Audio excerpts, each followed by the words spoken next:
All right, let's jump right in. We're always told that getting rich is all about how smart you are, right? You need fancy degrees, complex spreadsheets, all that stuff.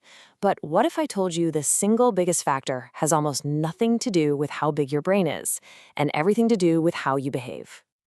In this quote right here, this is the key to everything we're about to unpack. It seems simple, but this one idea explains how a regular janitor can end up wealthier than a top Wall Street executive. And no, that's not just a nice thought exercise. It actually happened. So let's kick things off with a story that just perfectly captures this whole paradox. We're going to look at two guys from completely different sides of the tracks whose financial lives went in directions you would never, ever expect. I mean, the contrast here is just wild. On one hand, you've got Ronald Reed, a janitor, high school education, lived a super simple life. His secret weapon? Good old-fashioned patience.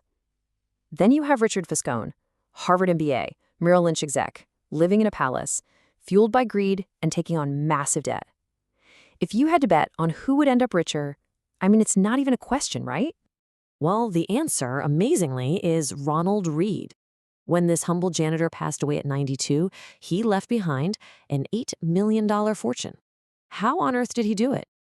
He just saved the little bits he could, put it into blue chip stocks, and then he just waited for decades. And Richard Fiscone, the Harvard exec, the 2008 financial crisis completely wiped him out. All that leverage he used to build his lavish lifestyle came back to bite him hard. His massive home was sold off in foreclosure. All that education and experience couldn't save him from his own destructive behavior. So here's the big takeaway. The massive gap between Ronald Reed's success and Richard Fiscone's failure wasn't knowledge or intelligence. It was all behavior. And that right there is your financial superpower. This really gets to the core of what we mean by the psychology of money. See, finance isn't a hard science like physics where the rules are always the same. It's a soft skill. It's messy. It's all tangled up with our own emotions, our ego, our fears. You can't just punch numbers into a calculator and expect the right answer, because your own brain is the most important variable in the equation. And this is why. It honestly doesn't matter if you're a certified genius, if you're the person who panics and sells everything at the bottom of a market crash, or gets way too greedy during a bubble, you can become a financial disaster. Your intelligence is useless if your emotions are running the show. But, it's not just about our own behavior. There are these two other massive forces out there that we have to account for, the identical twins of luck and risk. This is such a crucial mindset to have because it's a constant reminder that financial outcomes are almost never 100% your own doing, and there's a perfect story that shows just how true this is. Let's talk about Bill Gates. The guy's a genius. No one's denying that. But he also had one of the most incredible head starts imaginable.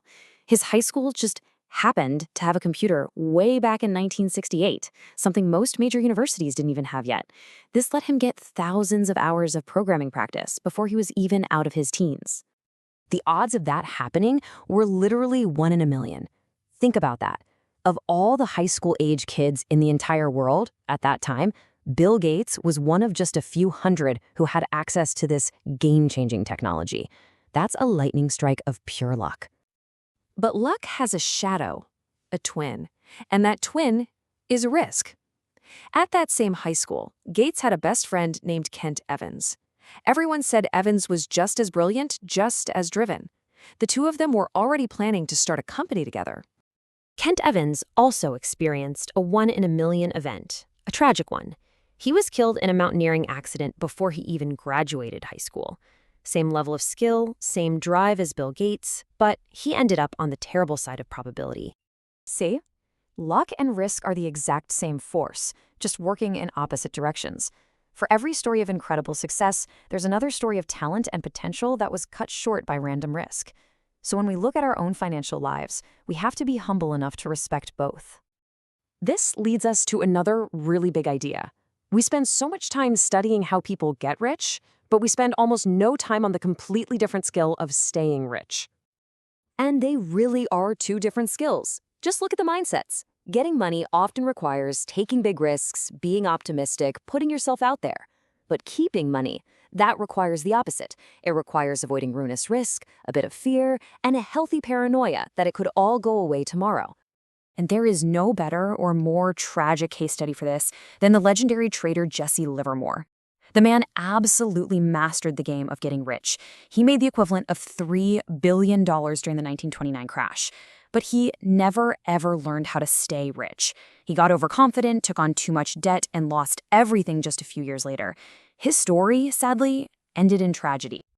So the real secret, the master skill, is simply survival. Staying in the game long enough for the magic of compounding to work is so much more important than trying to get the highest possible returns this year.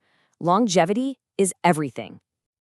Okay, so we've gone through stories of janitors, executives, billionaires, and legendary traders.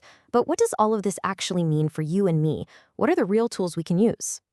These, right here, are your real financial superpowers. First, know what enough means to you, so you can stop moving the goalposts and taking on dumb risks. Second, have a healthy dose of paranoia about what could go wrong. That's what keeps you in the game. Third, always remember the roles of luck and risk. It'll keep you humble when you succeed and kinder to yourself when you fail. The goal should be to become financially unbreakable, not to chase the absolute highest returns. Because if you do that, you'll earn the greatest dividend money can offer: total control over your own time. In the end, your financial success isn't determined by a spreadsheet. It's determined by the story in your head. We've seen how smart people can go broke and how ordinary people can build incredible wealth.